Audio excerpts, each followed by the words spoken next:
Bismillahirrahmanirrahim. Assalamualaikum warahmatullahi wabarakatuh. Kali ini kita akan mencoba untuk membahas kisi-kisi pas penilaian akhir semester IPA kelas 9.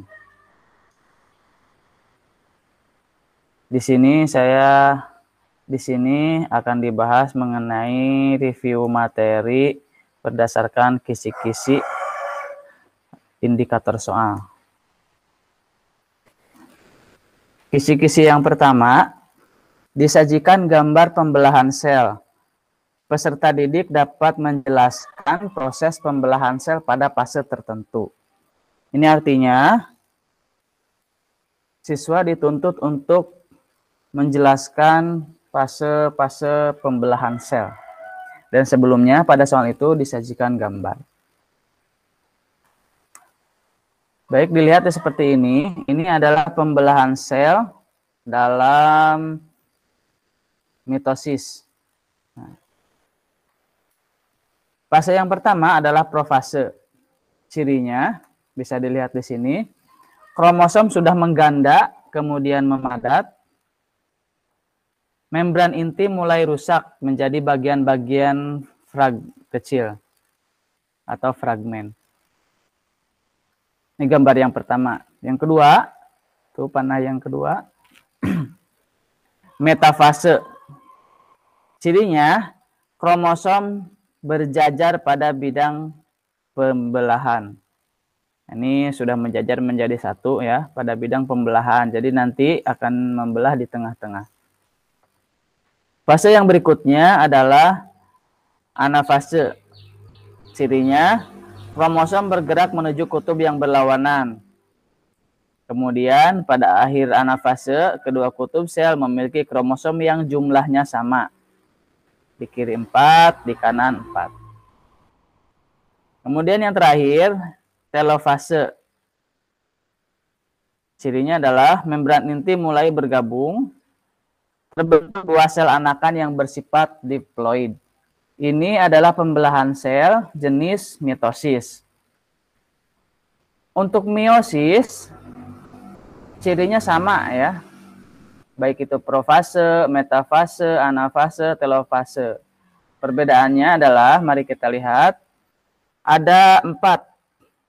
Tinggal ditambah 1 saja di belakangnya atau 2. Profase 1, metafase 1, anafase 1, dan telofase 1. Ciri-ciri pada setiap fase itu sama, kecuali pada telofase. Jika di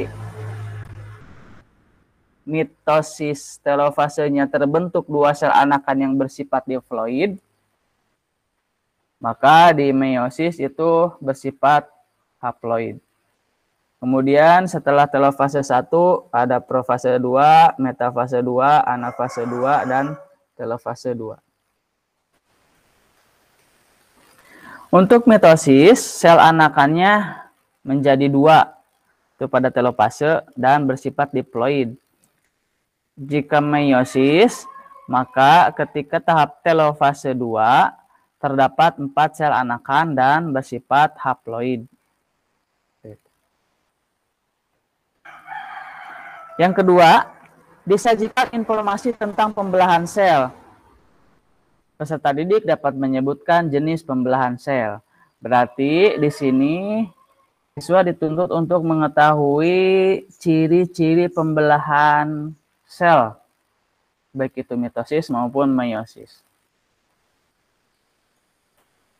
Nah, ini ciri-ciri pembelahan sel. Mitosis, cirinya adalah menghasilkan 2 sel anakan pada akhir proses pembelahan. Kemudian, sel anakan memiliki jumlah kromosom yang sama dengan induknya atau identik. Atau dikenal juga dengan diploid atau 2N. Artinya 2N itu berpasangan. Terdiri dari 4 fase pembelahan, yaitu profase, metafase, anafase, dan telofase. Adapun meiosis menghasilkan 4 sel anakan Sel anakan memiliki jumlah kromosom separuh dari induknya, yaitu N, atau dikenal juga dengan istilah haploid. Terdiri dari 8 fase pembelahan, yaitu profase 1, metafase 1, anafase 1, telofase 1, kemudian profase 2, metafase 2, anafase 2, dan telofase. Meiosis ini biasanya terjadi pada proses oogenesis pada perempuan atau pembelahan proses spermatogenesis pada laki-laki.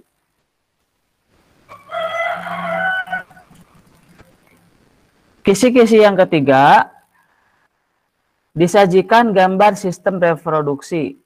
Peserta didik dapat mengidentifikasi organ reproduksi yang ditunjuk. Nah, ini adalah sistem reproduksi pada laki-laki. Ini yang utamanya ya. Yang pertama kita dari bawah dulu itu skrotum yang membungkus testis. Kemudian yang di dalamnya itu testis yang bulat seperti telur. Kemudian yang membentuk seperti koma terbalik itu namanya epididymis. Kemudian kelenjar Cooper, itu yang kecil. Kemudian ke atasnya lagi ada kelenjar prostat. Kemudian yang I itu ada vesicula seminalis yang menghasilkan semen, membungkus sperma. Kemudian vas deferens, ini adalah saluran panjang dari epididymis menuju ke vesicula seminalis. Yang berikutnya adalah uretra atau saluran kencing atau saluran keluarnya sperma di situ. Kemudian penis.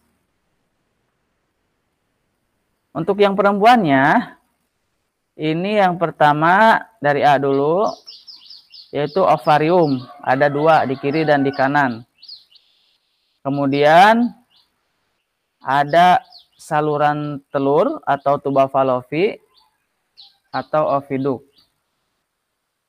Yang berikutnya adalah infundibulum. Ini ujung dari oviduk ya.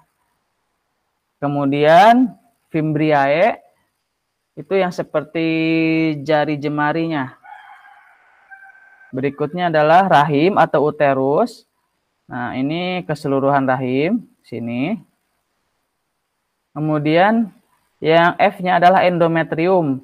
Ini lapisan yang dapat meluruh ketika tidak terjadi pembuahan.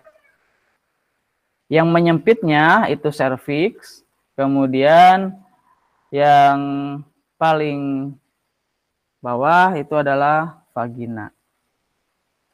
Nah, mungkin nanti akan ditunjukkan gambar sistem reproduksi perempuan atau laki-laki seperti ini kalau laki-laki ya. Kalau perempuan seperti ini. Nah, mungkin nanti akan ditunjukkan opiduk dan ovarium ditunjukkan oleh A dan B, B, C dan D, D, E dan F. Atau misalkan digambar seperti ini. A dan B berurutan adalah A, ovarium dan oviduk, B, rahim dan uterus, C, vagina dan serviks, D, fimbriae dan infundibulum. Nah, ini makanya harus tahu masing-masingnya dari ovarium, sel telur atau tuba falopi atau oviduk, kemudian infundibulum, fimbriae, rahim dan uterus, endometrium, serviks dan vagina itu bagian-bagian. Yang laki-laki juga sama. Ini. Kalau dari A itu ada vas deferens, uretra, penis, skrotum, testis, epididymis, kelenjar Cooper, kelenjar prostat, dan vesicula seminalis. Di sini ada yang mirip. Yang bagian B itu uretra pada laki-laki, yaitu saluran keluarnya sperma. Kalau di perempuan, itu yang bagian E, rahim, garis miring uterus, atau tempat berkembangnya bayi. Kalau yang di laki-laki tadi uretra, kalau yang di perempuan ini uterus, hampir mirip.